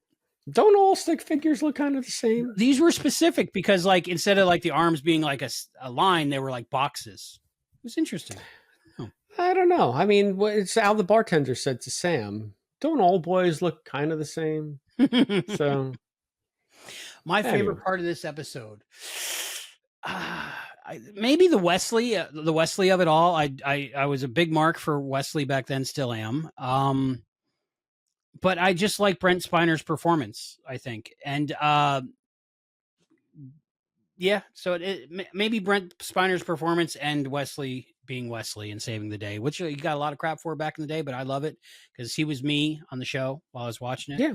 That's another thing that I thought of that I almost kind of missed. And I was like, if Tracy Torme might have gotten this episode instead of who was it that came up with the story? And then Maury Hurley. Hurley. He was known for rewriting stuff too. If you watch Chaos on the Bridge, right? Yeah. I guess Robert Lewin had the story originally, but if Tracy Torme had done it, I would have liked to see where towards the end of the episode, they both had like a Starfleet uniform on or both had a lore uniform on and they were doing the scramble on the floor. And then we lost one of them. And then we got like that Professor Oturo moment on Sliders where you're not quite sure which one you're following forward. I would have loved that. But or it could have been like the two Kirks in Whom Gods Destroy as well. Mm-hmm. So you could have harkened back to two TOS episodes. Mm-hmm. Mm-hmm. Maybe Roddenberry wanted to do that, but they just didn't have time. I don't know. I don't know. So which Professor Oturo was? Was it we followed the evil one forward, I think, because he was like, "Oh my god," or something like that, right? I don't recall the episode. No, it's been so long since I've seen Sliders. I want to say it's the one where the universe that they slid into, instead of like sports stars being like famous and everybody trying to emulate. Oh yeah, that was a good episode. That was probably the most well written episode of Sliders because just the concept is really cool. Yeah, because like the geniuses and scientists and mathematicians, and I wish the world was like that. A lot of us nerds, have favorite scientists and favorite mathematicians, and they're like, "Oh, Michio Kaku, what he's saying," But at the end of that, I think the two Oturos were fighting, and then one went through with the rest of the team, and then we see Oturo still on this reality, and he goes, "Oh my god," or something like that. And they never followed up on that? No, but so I think going forward, it was a different one. Anyway. We'll talk about Harry Kim's when we get to that episode. I was going to say, I was thinking shades of Harry Kim. Can I ask, since you brought up the whole Wesley thing and we talked about the Shut Up Wesley. Yeah. I know that Wesley got a lot of backlash, but do you think that maybe this was the episode that gave fans who weren't liking Wesley permission to just be openly hateful, to bring out the haters? The whole Shut Up Wesley thing, disrespecting the character so blatantly on camera. I got to think there was a whole contingent of fans out there saying, yes, finally, with this stupid kid, shut up Wesley. And it gave them, like carte blanche to just be assholes about him. Do you think? I used to call them toxic fans, but now I just call them toxic people because there's whole swarfs. What word am I looking for? Swarths? Yes, there's whole swarths. May the swarths be with you. Yes, exactly. Of humans now that are just toxic in every way, and we won't speak of them because we don't want any of them to show up behind us like Candyman or anything. Right. Say that again. But those toxic people. I think they latched onto that, and those were the people that missed the point of the whole thing, and usually miss the point of a lot of things, to where no, Wesley was right and Picard was wrong, and you should be on Wesley's side on that. So I think it's a dividing line between empathetic people and assholes, maybe. I guess maybe it's also another thing that I've noticed, knowing the lore, knowing the fan sentiment towards the character Wesley, and being surprised at actually how much I like the character when I actually sat down to watch the first season of Next Gen in earnest. And I'm like, why does everybody hate Wesley? I can understand, like, it gets a little trying at times because the first 5 episodes, it's just all about Wesley saving the ship. But I think Will always did a good job. And I never in any way actively disliked the character. So it surprised me that everybody just decided to make Wesley the whipping boy of the series. I like how it's come around full circle, I think, in pop culture now, because just like back then, this was the timing of, I don't know what year Revenge of the Nerds came out, but nerds and geeks were still the laughingstock, the people being made fun of, the people being abused by others, the people being tormented, being bullied. And now nerd culture has done a 180. And now nerds and people that are into cool stuff it's a popular thing now. It's a popular thing to be the people that run popular back then. So I think Wesley is also like followed that trend to where he's so cool now because he was so nerdy back then and was like our little nerd god of the teeny boppers like I was back then. All right. Wow. Nerd god of the teeny boppers. We got to put that on a t-shirt. Scott Madison, get on. I met him once. He was a beautiful man. Beautiful man. I follow his every word. I follow his every word. I read every one of his blogs. I go to his website every time it's his birthday. Did you notice the mistake at the end of the episode?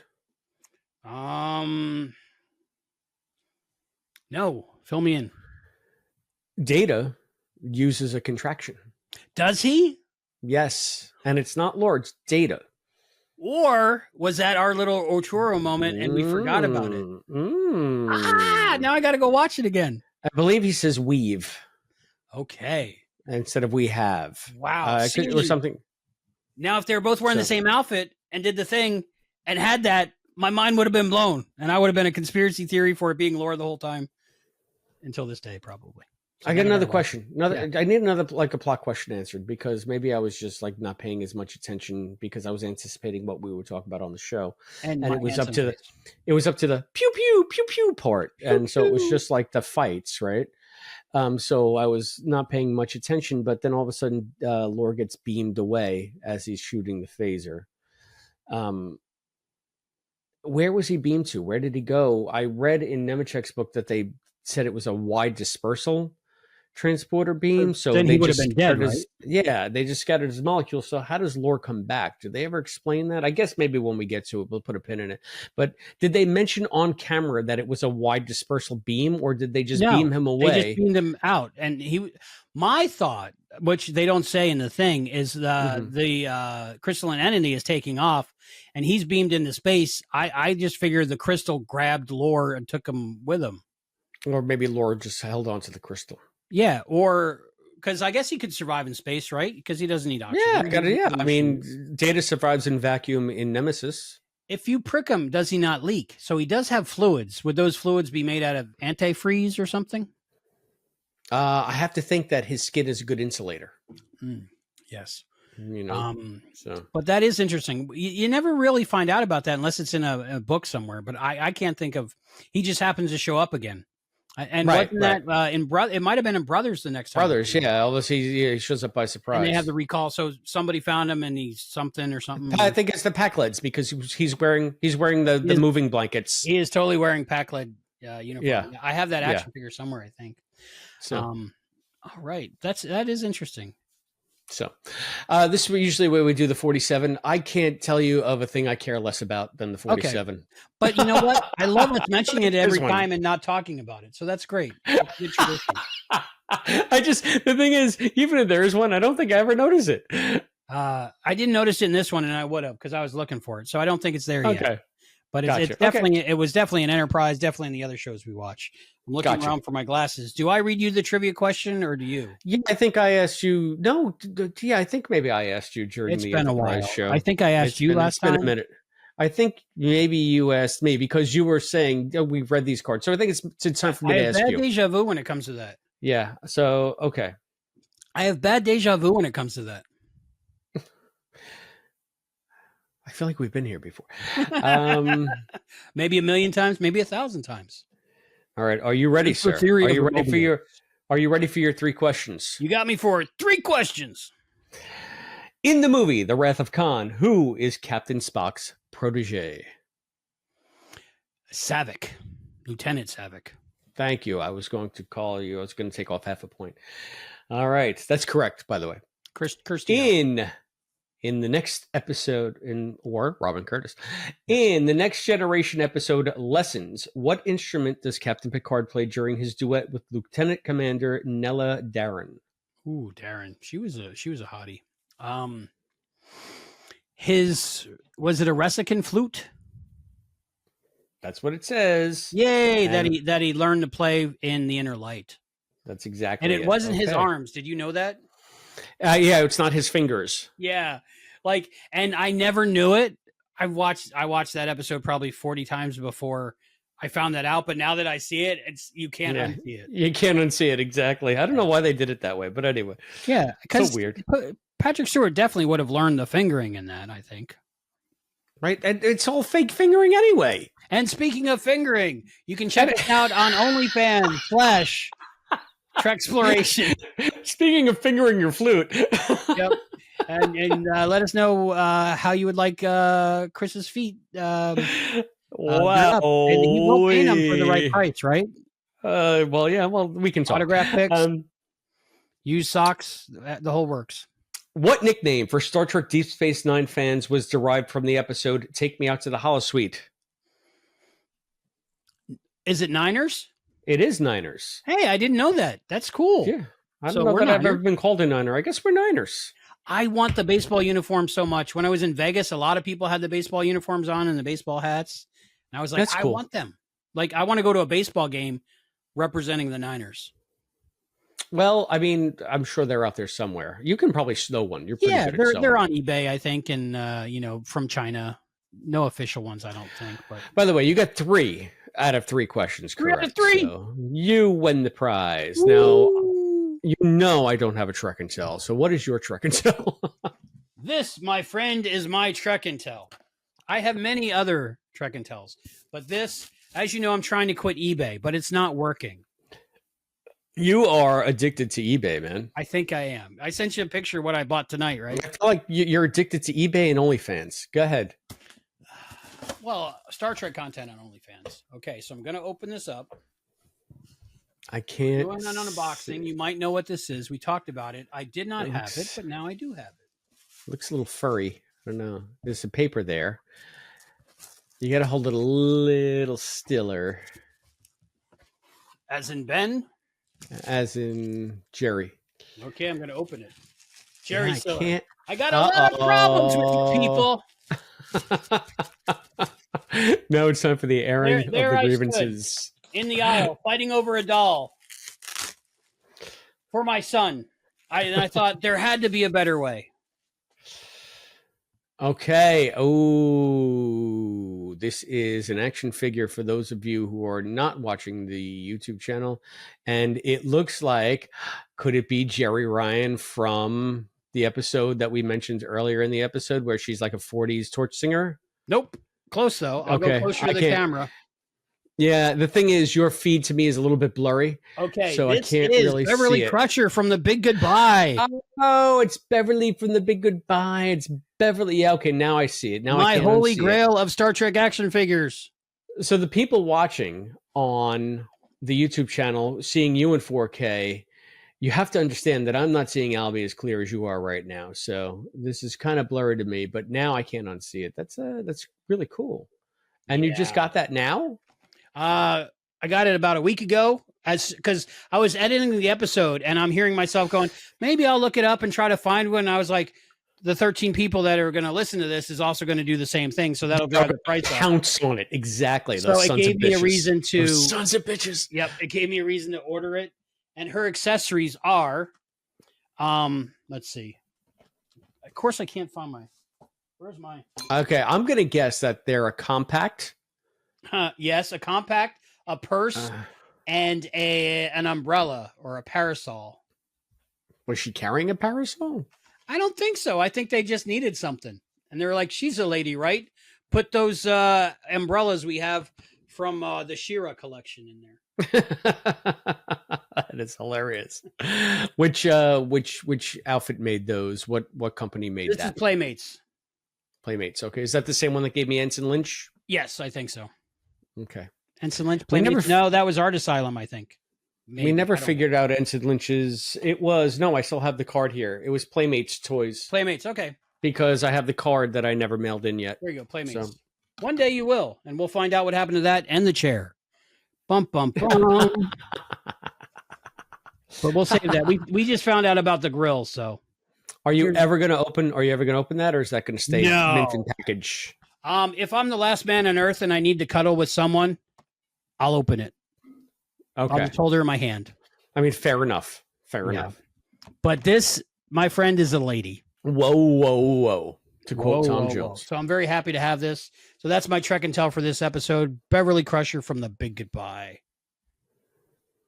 Very nice. Thank you. I'm in love. I'm gonna give you big props for that one. You ready for my Beverly Crusher story? We got about 5 minutes, 10 minutes left. Oh, we got a Beverly Crusher story. Well, my Gates McFadden story. So, as you may remember, there was an erstwhile Mrs. Burge. Yes. I went to this Star Trek convention in Orlando.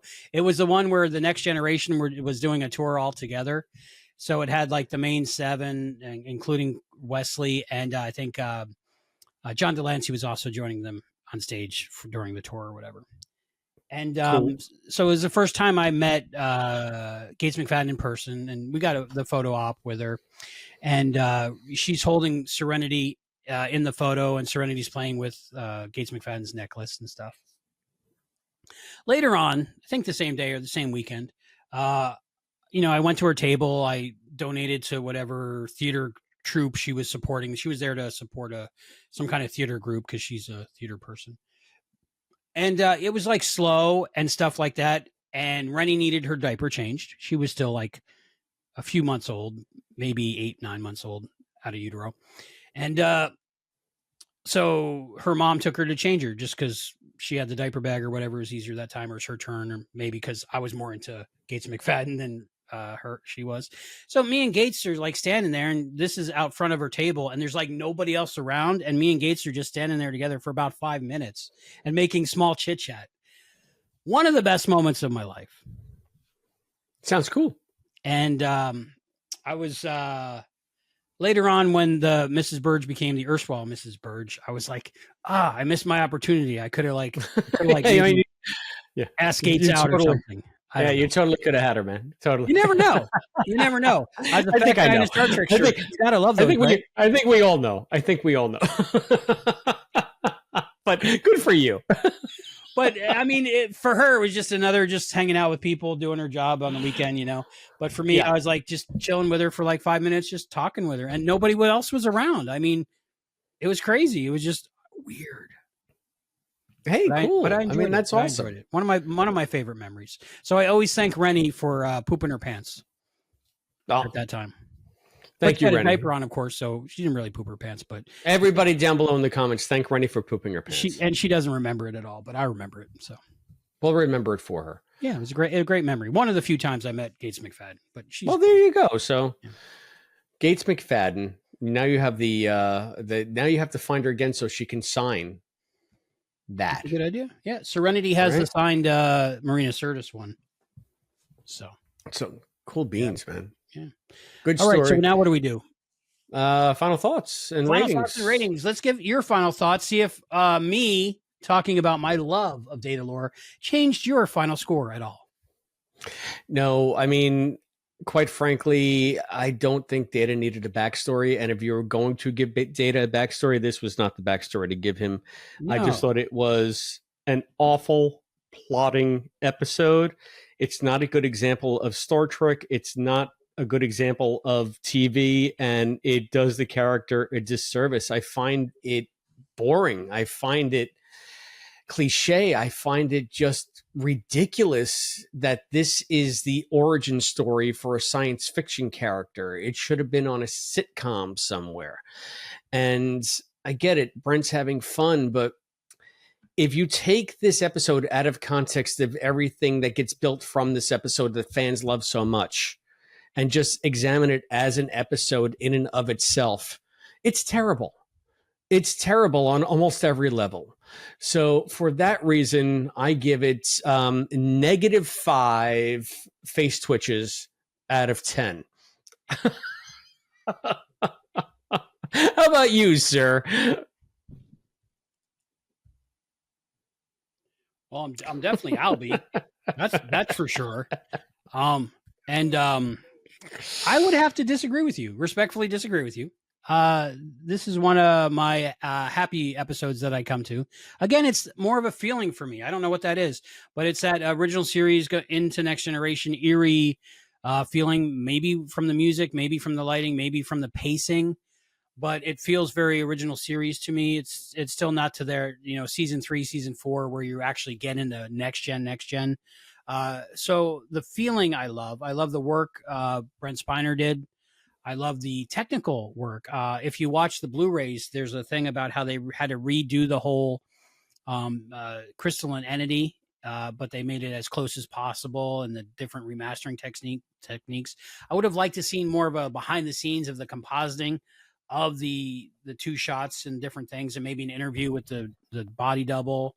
Because I'd love to know more about that, because I'm just fascinated by, when they lock off a camera and they have one actor play multiple parts. I love that. And I enjoyed seeing the origin story and what it brings later on with Sung and Lore and the Borg, and maybe Data has a mom. We found out about Data's dad. Maybe Data has a mom. We find out about could be. We find out about, in Enterprise, the more history about maybe what caused this to happen. So as a Star Trek, let's say milestone, I have to give it a lot of credit, because it definitely sends stories in a new direction. Episode on its own, I enjoy it. I'm going to give it 4.5 bogeys coming in on a 5 o'clock tangent. Wow, that was so dumb. Not you. That was almost a woo-wee. They were definitely trying things with LeVar. They're like, maybe you're a secret cowboy. Maybe you're a World War II fighter pilot. I don't know what you are. Bogeys coming in at 5 o'clock. They were just describing how they have to fly the ship in 3 dimensions. And now we're talking about bogeys coming in at 5 o'clock. I told you, fucking stupid episode. Anyway. It might be too many cooks in the kitchen. It might be because it went through too many hands. I'd be very interested to read the original script. I know we have a friend that gets original scripts sometimes, so that might be something. Yes. She's very resourceful in that regard. She's a media archaeologist or something like that. Archivist. No, she's not the archivist. We've met archivists though, but she's the archaeologist that uncovers. Oh yes. She's a discovery. She's dun dun dun dun dun dun. She's her own Indiana Jones. What you think of this? You can tell us at patreon.com/Treksploration. All right, I kind of lost the thread of it at the end there, but so I got a lot of problems with you people. You love this episode. You hate this episode. You got a lot of problems with this episode. Let us know. It gives you the one fuzzy feels this episode. Patreon.com/Treksploration. Let us know. Comment on our YouTube channel, youtube.com/Treksploration. If you're not already watching us there right now, go down below. Comment. You can get us on Instagram, Treksploration Pod. You can access Treksploration. Email treksplorationpod@gmail.com. Call us on the phone and sing us a ditty about Data and Lore, 707-847-6682. Or send us anything you'd like to the P.O. Box, P.O. Box 542, Bayport, New York, 11705. That's P.O. Box 542, Bayport, New York, 11705. I personally would like to receive a trilby from one of the fans. So, Albie, what? So, before we say what's coming up next, I have to say my favorite meme about Brent Spiner and Data is find someone that looks at you or feels about you the same way Star Trek feels about Brent Spiner. Because at like 70-something years old, they're pulling him out for Picard season 3. And, he's 3 different characters, and it's just great. Just keep bringing him back. I don't care. I want to see Star Trek Data. There we go. More and more Brent all the time. All Brent all I love the it. time. I love him. He's great. So is there more Brent in the next episode we're doing? We are doing the next bonus show. Apparently, you want to do the Vulcan Hello? What is that about? See, I have a theory. Like, you ghosted me for like 3 weeks, right? Something like that. But I understand we spent, weeks together, and we traveled the country together and apart, and we were both exhausted. But it comes up after I wanted to do the Vulcan Hello. So I don't know how much we're sold on that. I don't know that I ghosted you for 3 weeks, number one. There was the dad's birthday thing going on. It's hyperbole. Okay, hyperbole. So for those of you who didn't watch our Enterprise bonus show, and you should watch our Enterprise bonus show because it's so much better than this show. Albie decreed that we were going to do Disco the Vulcan Hello because we're doing all of the pilots for all of the series in all of the orders. So we said that we were done with disco. I thought we were done with disco. If you notice the algorithm on our YouTube channel, anytime we did a disco episode, we got less and less views because disco's not popular. But we are completists, if nothing else. And now we have the entire series of Discovery in retrospect to keep in mind as we watch the Vulcan Hello. Will it change how we feel? Yeah, right. So, I don't know. Maybe it'll seem like an interesting revelation compared to what disco became. I don't know. So we're doing that at some point. Yep, and it'll be make or break for us. We're either going to say, okay, we'll keep going, or I think we'll throw it out for good. We'll have to see.